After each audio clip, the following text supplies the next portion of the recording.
Hello friends, my name is Mahipal Singh and I welcome you on गाइडली YouTube channel. जो आज का video है ये आपका ज्योमेट्री से बेस्ड वीडियो है। अब ज्योमेट्री में एक रेगुलर हेक्सागन नाम की चीज़ होती है जिस पर बहुत बार क्वेश्चन आए हैं, स्पेशली 2017 मेंस में क्वेश्चन आए और हर बार रेगुलर हेक्सागन से कहीं ना कहीं से उठा के कोई ना कोई क्वेश्चन दे दिया जाता है, राइट। बट अगर आप रेगुलर हेक्सागन का पैटर्न उसको एनालिसिस करें, ज्योमेट्री में ना observation is the most important part, right. अगर आपने डायग्राम को ऑब्जर्व कर लिया तो आप डायरेक्ट आंसर टिक कर सकते हैं।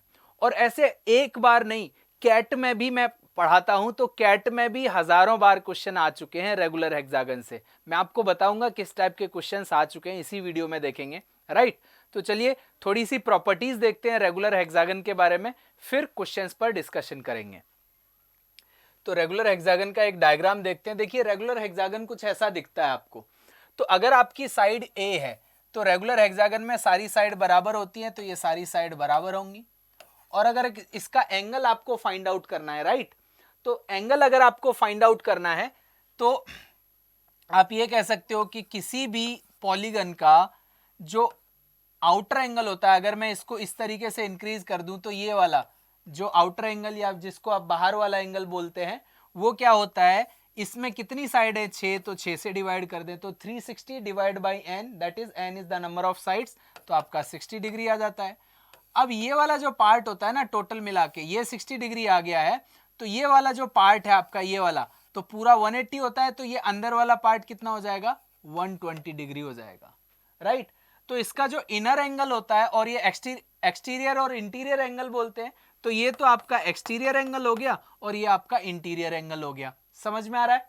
अब देखिए इसमें क्या होता है, अगर मैं इसके अपोजिट डायगोनल्स को इस तरीके से मिलाता हूं, ये अपोजिट डायगोनल है, ये भी अपोजिट डायगोनल है और ये भी अपोजिट डायगोनल है, तो ये जो डायगोनल्स होते हैं ना, इसका साइड ये ए साइड ए लेंथ का होगा, ये भी ए लेंथ का होगा, तो ये जो पूरा मिला के होता है, ये जो डायगोनल बन रहा है आपका, ये साइड की डबल लेंथ होती है। समझ में आ रहा है, साइड की क्या होती है, डबल लेंथ होती है। तो ये भी डबल लेंथ होगा, तो ये भी ए होगा, ये भी ए होगा, ये भी ए है और ये भी ए है। तो अब आप देख रहे होंगे आपने ना 6 इक्विलेटरल ट्राइंगल्स में इसको डिवाइड कर दिया है। तो 6 इक्विलेटरल ट्राइंगल, तो इसका जो एरिया होगा वो क्या होगा, √3/4 ए स्क्वायर। तो आपका किसका एरिया होता है, आपका ए स्क्वायर इस एरिया होता है आपके इक्विलेटरल ट्राइंगल का, और इंटू 6 कर दें तो आपका रेगुलर हेक्सागन का ट्राइंगल एरिया बन जाता है। तो ये सारी प्रॉपर्टी हुई। अब एक और प्रॉपर्टी देखते हैं, ध्यान से देखना, क्वेश्चंस बहुत सारे पूछे गए हैं। देखिए अगर आप इसको ध्यान से देखें, एक बार क्वेश्चन आया था कि आपका ये साइड ए है, अगर इस वाले पार्ट पर एक इस वाली लाइन मतलब मान के चलो मैं ये लिख देता हूं, ये ए है, ये बी है, ये सी है, ये डी है और ये ई है और ये एफ है। अगर मैं कहूं कि by taking A E as side, इसको साइड बना लिया मैंने और इसको मैंने क्या किया, साइड बना के ए ई साइड का एक मैंने स्क्वायर बनाया, तो उसका एरिया क्या होगा in terms of the side. तो इसके ए के टर्म्स में इसका स्क्वायर अगर मैं बना दूं तो उसका एरिया क्या होगा। समझ में आ रहा है। तो देखिए यहां पर क्या होता है, बहुत ही आसान होता है। ये वाला पार्ट ए है तो ये भी ए होगा। अब ये वाला पार्ट निकल के आ जाएगा, कैसे निकल के आएगा वो मैं आपको बता देता हूं। अब ये जो पार्ट होता है ना, ये इसको बाइसेक्ट करता है, ये परपेंडिकुलर बाइसेक्ट होता है। तो ये वाला पार्ट क्या होगा, ये a/2 होगा, क्योंकि पूरा तो ए बन रहा था, राइट, ये a/2 होगा। ये वाला पार्ट आपका क्या होगा, वो आप कैलकुलेट कर लेंगे, इसकी लेंथ अगर आधे की लेंथ हो गई तो इसका भी लेंथ उतना ही होगा, तो यहां से इसकी लेंथ निकल आएगी।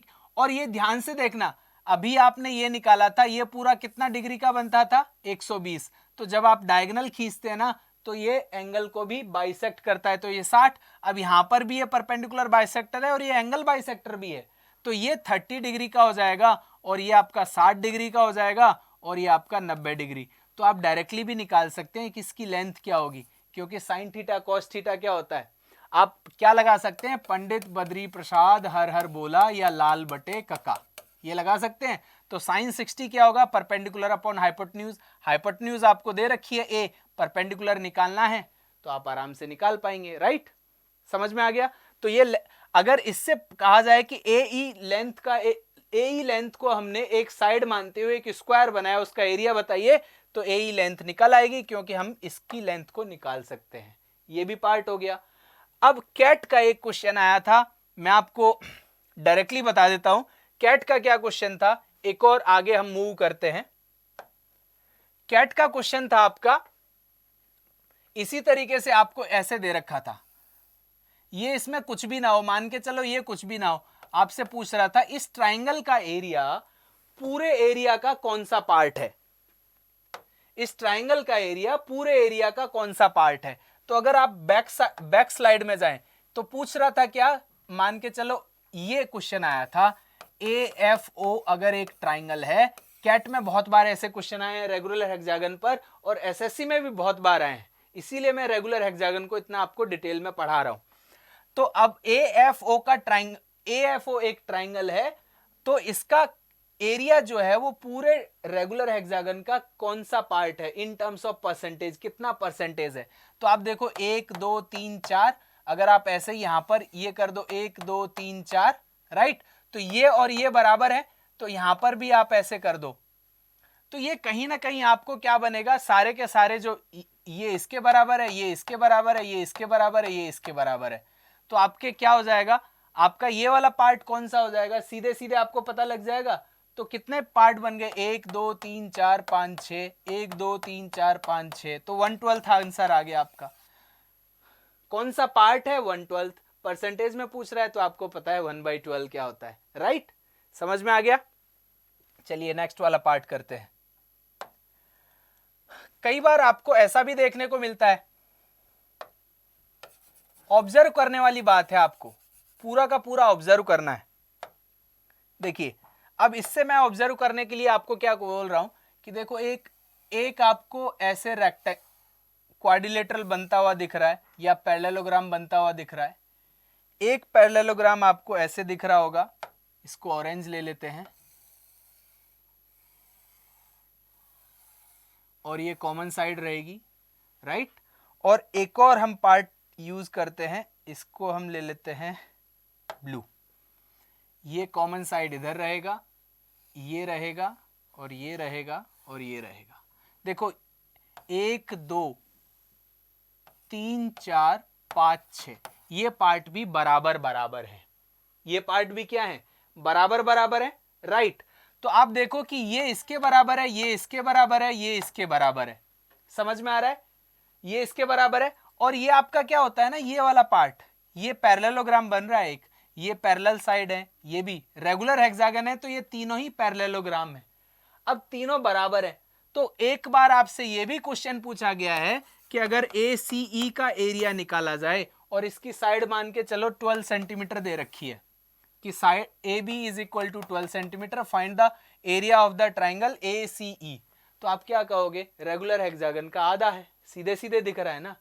या फिर आपसे एक बार ऐसा भी क्वेश्चन पूछा गया है कि इस वाला ये जो क्वाड्रिलेटरल बन रहा है इसका एरिया बताइए, तो ये सीधे सीधे क्या बनेगा, 1/3 बनेगा। तो ऑब्जर्वेशन बेस्ड क्वेश्चंस हैं रेगुलर हेक्सागन में। नेक्स्ट पार्ट देखते हैं। अब देखिए क्वेश्चन वही आ रखा है, ये क्वेश्चन आपका SSC CGL मेंस में आ रखा है, इस टाइप का क्वेश्चन, तो आधा आधा एरिया निकलेगा, ये तो मैंने आपको बता दिया, सीधे सॉल्व कर सकते हैं। नेक्स्ट क्वेश्चन, अब आप देखिए एक ये वाला क्वेश्चन भी पूछा गया था आपको। अब आप देखिए ये कितना इंटरेस्टिंग क्वेश्चन है, बोल रहा है if the length of the sides of the regular hexagon is 12 centimetre then what is the area of the triangle PQR। ये भी बहुत बड़ा इंटरेस्टिंग क्वेश्चन है। अब आप ध्यान से देखो, ये वाला पार्ट है, इसको कैसे सॉल्व करेंगे, ऑब्जर्व कर लेते हैं। इसको सॉल्व करना है तो सॉल्व भी कर सकते हैं और ऑब्जर्व भी कर सकते हैं। सॉल्व कैसे करेंगे, ये आपका एक ट्रेपीजियम बन रहा है, और ये ट्रेपीजियम में EF और DC बराबर है, क्योंकि ये रेगुलर हेक्सागन की साइड है, और ये आपके मिड पॉइंट होते हैं। The length of the side, हाँ यहां पर मैं मेंशन करना भूल गया आपको, ये जो R Q और P है ना, these are the mid point of AB and DC and EF। ये गिवन था क्वेश्चन में कि ये सारे अल्टरनेट साइड्स के मिड पॉइंट दे रखे हैं, इनको मिला के एक आपने ट्राइंगल बनाया, उस ट्राइंगल का एरिया बताइए। समझ में आ गया। तो कैसे निकालते, अगर मान के चलो ये साइड आपको दे रखी है a, तो ये पूरा डायगोनल क्या बनता है 2a बनता है, और ये आपके मिड पॉइंट है तो इसकी साइड क्या होती है a plus 2a divide by 2, तो इसका वैल्यू आ जाएगा ना, तो ये क्या आ जाएगा 3/2a। ऐसे ही इसको जब ये डायगोनल से ऐसे जोड़ देंगे तो ये भी 3/2 आ जाएगा, ये भी 3/2 आ जाएगा। समझ में आ रहा है 3/2a, और a की वैल्यू आपकी 12 दे रखी है तो 18 आ जाएगा, इक्विलेटरल ट्राइंगल है, √3/4 इंटू a स्क्वायर निकल जाएगा। सॉल्व कर दिया। नेक्स्ट क्वेश्चन, ये क्वेश्चन आया था आपका कि ये वाला पार्ट कैट का क्वेश्चन है, तो 1/12 है, ये तो हमने अभी देख लिया। नेक्स्ट क्वेश्चन सॉल्व करते हैं। अब ये वाला क्वेश्चन आ रखा है कि circle is inscribed in a regular hexagon, what is the ratio of the circle to the area of the regular hexagon. ये क्वेश्चन भी आपका एसएससी में और कैट में इस टाइप का क्वेश्चन कई बार आ चुका है, तो इसको हम डायरेक्टली ऐसे कर सकते हैं। देखिए एक ऐसा डायग्राम बन रहा होगा, समझ में आ रहा है। अब आप देखिए ये आपका एक इक्विलेटरल ट्राइंगल बनता है, ये इक्विलेटरल ट्राइंगल है आपका, और ये आपका क्या बनेगा, ये वाला पार्ट, ये इस का रेडियस बनेगा, और ये क्या है इस डायगोनल का इस इक्विलेटरल ट्राइंगल का क्या है अल्टीट्यूड है। तो अल्टीट्यूड सीधा सीधा हम निकाल सकते हैं ना, कैसे निकालते हैं वो तो आपको पता है, ये क्या है a/2 है और ये क्या है a है, पाइथागोरस थ्योरम लगा देंगे तो भी आएगा। या फिर आप सीधे सीधे आप ये कह सकते हो कि ये क्या बन गया आपका, ये होता है आपका √3/2a, √3/2a, तो √3/2 इंटू a करते हैं तो अल्टीट्यूड निकल के आता है। मींस अल्टीट्यूड क्या होता है 2 रूट इंटू साइड, आपका साइड तो हो गया √3/2a, अल्टीट्यूड होता है ये वाला पार्ट होता है। देखिए यहां पर मैंने आपको समझा भी रखा है कि ये a/2 होगा क्योंकि ये मिडिल पॉइंट है, आपका मिडिल पॉइंट है, तो ये a/2 हो गया, ये a है, तो किस तरीके से निकलेगा a² माइनस a²/4, यही तो निकलेगा। अब इसका रूट भी निकालना पड़ेगा ना, तो क्या निकल के आएगा √3a/2, तो √3/2 जो है और इंटू a कर देंगे तो अल्टीट्यूड आ जाएगा। अब अल्टीट्यूड आ गया, अल्टीट्यूड क्या आपका रेडियस है, रेडियस निकल के आ गया है, तो एरिया निकाल दो, और रेगुलर हेक्सागन का तो एरिया हमने बता ही दिया कि area of the equilateral triangle into 6 होता है, बहुत आसानी से सॉल्व हो जाएगा। ये भी क्वेश्चन आ रखा है, ये क्वेश्चन कैसे सॉल्व करना था आपको ये भी पता है, length of the side of the regular hexagon, तो क्वाड्रिलेटरल, तो ये क्या होता है 1/3 होता है ना, ये तो 1/3 होता है, तो आप आराम से कर सकते हैं। समझ में आ गया, आई होप आपको क्लियर हो गया होगा। चलिए अब ये देखो, ये आपका एक साइड है, अब ये चारों साइड जो होंगी ना ये बराबर भी होंगी, समझ में आना चाहिए आपको। चारों साइड बराबर क्यों होंगी, क्योंकि कहीं ना कहीं ये इस डायगोनल से बना है, ये 2a होता है तो ये a होगा, और ये इससे बना है ये a होगा, और ये इससे बना है ये a है तो ये भी a होगा। समझ में आ रहा है, तो आपको ऑब्जर्व करना आना चाहिए रेगुलर हेक्सागन में। नेक्स्ट वाला पार्ट, ये आपका एसएससी मेंस का क्वेश्चन है, what is the area of the shaded region in terms of percentage, और अगर साइड दे दी जाए तो एरिया भी पूछ सकता है, इन टर्म्स ऑफ परसेंटेज नहीं पूछता। तो मैंने अभी आपको ऑब्जर्व करना बताया था, देखिए इसको आप ऐसे कर दो राइट, और इसको आप ऐसे कर दो, तो देखो 1 2 3 4 5 6 7 8, अब आपने इसको ऐसे किया है राइट, तो ये 2 पार्ट में डिवाइड हुआ ना, और एक ऐसे भी बनेगा, तो ये आपके कितने 1 2 3 4 5 6 1 2 3 4 5 6 12 पार्ट है, तो 12 पार्ट में से 1 2 3 इसके पास है, तो 1/4 हो गया ना, 25% हो गया, क्योंकि 1 2 3 3 और टोटल कितने थे 12। तो ये ऐसे ऐसे क्वेश्चंस आपके एसएससी मेंस के एग्जाम में आए हुए हैं, कैट लेवल के एग्जाम में बहुत बार रेगुलर हेक्सागन से क्वेश्चन आए हुए हैं, तो आप इनको बड़ा जल्दी जल्दी क्वेश्चंस को सॉल्व कर सकते हैं। ये केवल और केवल क्या थे, ऑब्जर्वेशन बेस्ड क्वेश्चन थे। अगर आप रेगुलर हेक्सागन को इतनी अच्छी नजरों से देख सकते हो राइट, आपको लॉजिक, आपकी नजरों में भी लॉजिक होना चाहिए, समझ में आ रहा है, तो अगर नजरों में लॉजिक होगा तो रेगुलर हेक्सागन देखते ही सॉल्व हो जाएगा। आई होप वीडियो आपको बहुत पसंद आया होगा, आप अपने फ्रेंड्स के साथ इसको ज़रूर शेयर करिएगा, सो दैट सभी को ये ऑब्जर्वेशन लॉजिक के साथ दिखे। Thank you, bye bye and take care.